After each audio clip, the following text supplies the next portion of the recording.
السلام علیکم ورحمۃ اللہ وبرکاتہ۔ عزیز طلباء و طالبات، منہج تحقیق میں آج ہمارا 13واں سبق ہے، جس کا عنوان ہے تحقیق کی اقسام منہج کے اعتبار سے۔ اس میں سے ہم تقابلی، بیانیہ اور تقییمی تحقیق کی جو 3 اقسام ہیں ان کا آج مطالعہ کریں گے۔ نیا سبق شروع کرنے سے پہلے ہم گزشتہ سبق کا خلاصہ دیکھیں گے، جس میں ہم نے تحقیق کی اقسام مصادر کے اعتبار سے دیکھی تھیں۔ مصادر کے اعتبار سے تحقیق کی 3 اقسام ہیں۔ ان میں سے پہلی قسم ہے لائبریری تحقیق، دوسری قسم ہے میدانی تحقیق، جبکہ تیسری قسم ہے لائبریری اور میدانی تحقیق۔ آج کے سبق میں ہم تحقیق کی اقسام باعتبار مناہج دیکھیں گے۔ تحقیق کی اقسام باعتبار مناہج بہت سی ہیں، جیسے بیانیہ تحقیق، تقابلی تحقیق، تاریخی تحقیق، مخطوطاتی تحقیق، سببی تحقیق، تعریفاتی، تجرباتی، تجزیاتی، حاصلاتی، تحقیق حال، شماریاتی تحقیق اور ترابطی تحقیق شامل ہے۔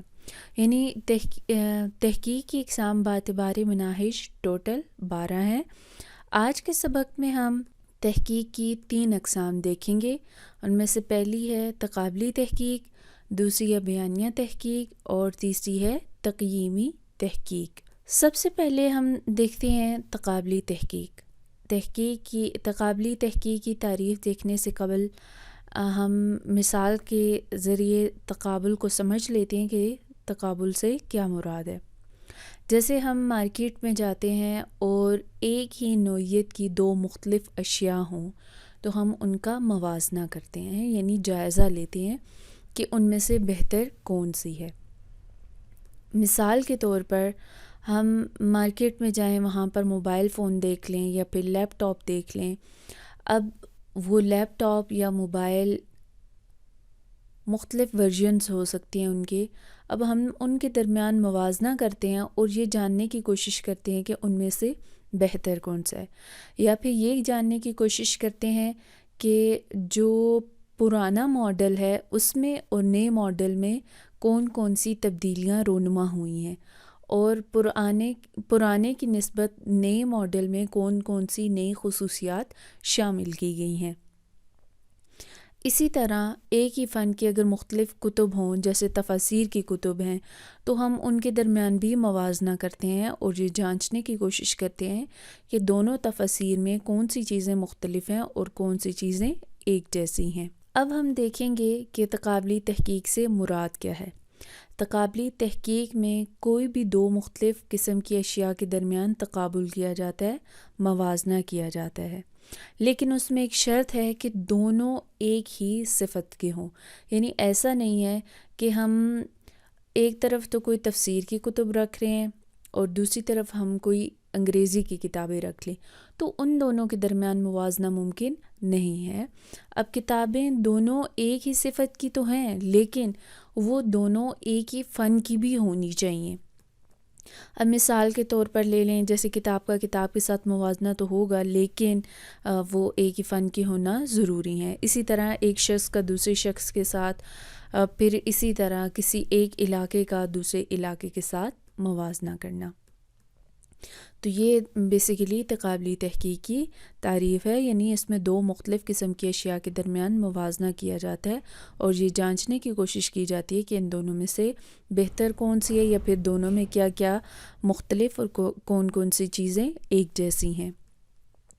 اب تقابلی تحقیق کی مثالیں، یہ کچھ مقالہ جات ہیں جن کے نام آپ دیکھ سکتے ہیں کہ ان میں تقابلی جائزہ لیا گیا ہے، یعنی 2 مختلف لوگ ہیں یا 2 مختلف جو شخصیات ہیں، ان کے کیا عقائد ہیں اور کیا ان کی خدمات ہیں، ان سے متعلق ان کی خدمات کا تقابلی جائزہ لیا گیا ہے۔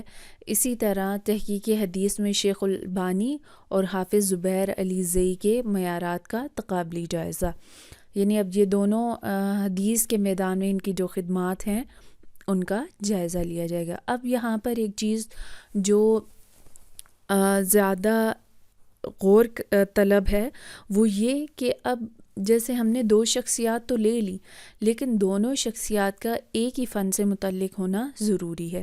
اب یہ نہیں کہ شیخ البانی نے حدیث کے تحت کوئی کام کیا ہوا ہے جبکہ حافظ زبیر علی زئی نے کوئی خدمات حدیث سے متعلق کی نہیں ہے، تو ہم ان کے درمیان موازنہ نہیں کر سکتے۔ تو اس لیے تقابلی تحقیق میں ان دونوں چیزوں کا خیال رکھنا ضروری ہے۔ اس کے بعد ہمارے پاس دوسری قسم آ جاتی ہے بیانیہ تحقیق۔ بیانیہ تحقیق کو سمجھنے کے لیے آپ یوں سمجھ لیں کہ جب کوئی معمار کوئی عمارت بناتا ہے تو وہ اس کا وصف بھی بیان کر دیتا ہے، اس کی خصوصیات بیان کر دیتا ہے، یہ بتا دیتا ہے کہ اس میں کتنے کمرے ہیں، اس کے اندر کتنی کھڑکیاں لگائی گئی ہیں، کتنے دروازے ہیں، اس کا صحن کتنا ہے۔ یہ ساری چیزیں ایک معمار اپنی عمارت کے متعلق بیان کر دیتا ہے، بتا دیتا ہے۔ پھر اسی طرح جس طرح مختلف ماہرین کی مہارت کی وضاحت کرنا، یعنی وہ کسی بھی فن سے تعلق رکھنے والے جو ماہرین ہیں، ہم کہتے ہیں کہ کوئی ریسرچ کا ماہر شخص ہے تو ہم اس کا وصف بیان کریں گے، اس کی خصوصیات بیان کریں گے۔ مثال کے طور پر ہم یہ واضح کریں گے کہ اس نے کتنی تحقیقات کیں، پھر اس کے علاوہ یہ بیان کریں گے کہ اس کی تحقیقات کی نوعیت کیا تھی، یا پھر یہ کہ تحقیقات کے نتائج کیا نکلے، یا پھر یہ بھی ہم بیان کر دیتے ہیں کہ معاشرے پر ان تحقیقات کے کیا اثرات مرتب ہوئے۔ یعنی بیانیہ تحقیق میں بنیادی طور پر ہم مختلف چیزوں کی وضاحت کر رہے ہوتے ہیں، مختلف سوالات کے جوابات دے رہے ہوتے ہیں۔ وہاں پر کوئی تقابل نہیں ہو رہا ہوتا، کوئی موازنہ نہیں ہو رہا ہوتا۔ بالکل سادہ الفاظ میں ہم یوں اس کو سمجھ لیں کہ ہم کسی چیز کے متعلق اس کے حالات کو بیان کر رہے ہوتے ہیں۔ اب ہم بیانیہ تحقیق کی تعریف دیکھتے ہیں۔ بیانیہ تحقیق میں کسی چیز کی حقیقت حال کو بیان کیا جاتا ہے، وضاحت کی جاتی ہے۔ مثال کے طور پر کسی اسکول کی عمارت کا وصف بیان کرنا، برآمدات اور درآمدات کی تفصیل بیان کرنا، اقتصادی صورتحال پر تبصرہ کرنا، یہ سب کچھ بیانیہ تحقیق میں شامل ہے۔ اس کے بعد ہم تحقیق کی تیسری قسم یعنی تقییمی تحقیق دیکھیں گے۔ تقییمی تحقیق سے کیا مراد ہے؟ یعنی کسی تحقیق کے مثبت اور منفی پہلو کا جائزہ لے کر اس کے بہتری کے لیے تجاویز پیش کرنا۔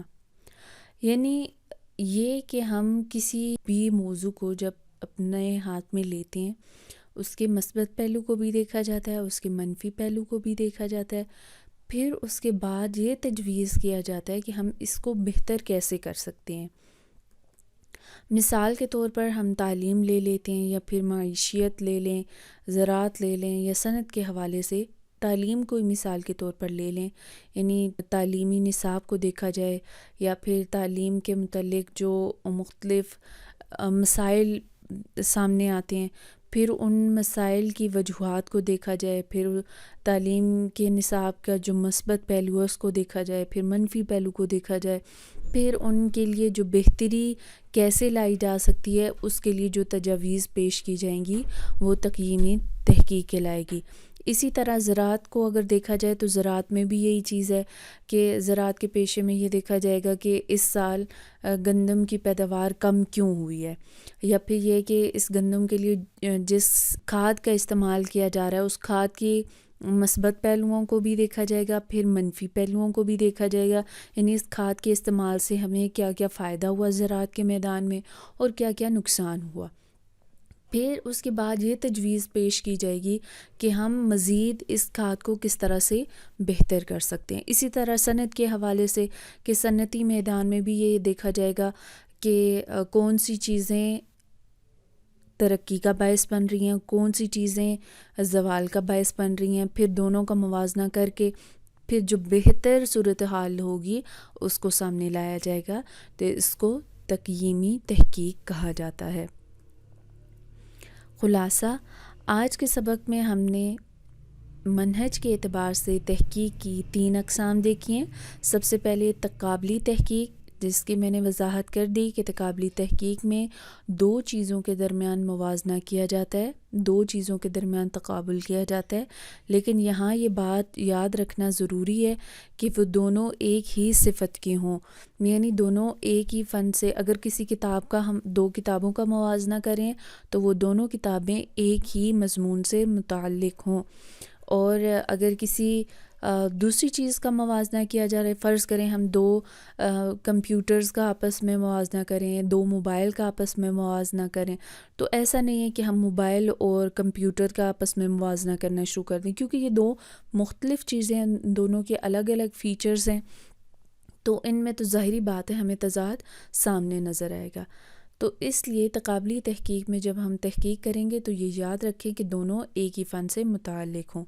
دوسری قسم ہم نے بیانیہ تحقیق دیکھی۔ بیانیہ تحقیق سے مراد یہ ہے کہ بیانیہ تحقیق سے مراد یہ ہے کہ کسی بھی چیز کا وصف بیان کر دینا، اس کی حقیقت حال کو بیان کر دینا۔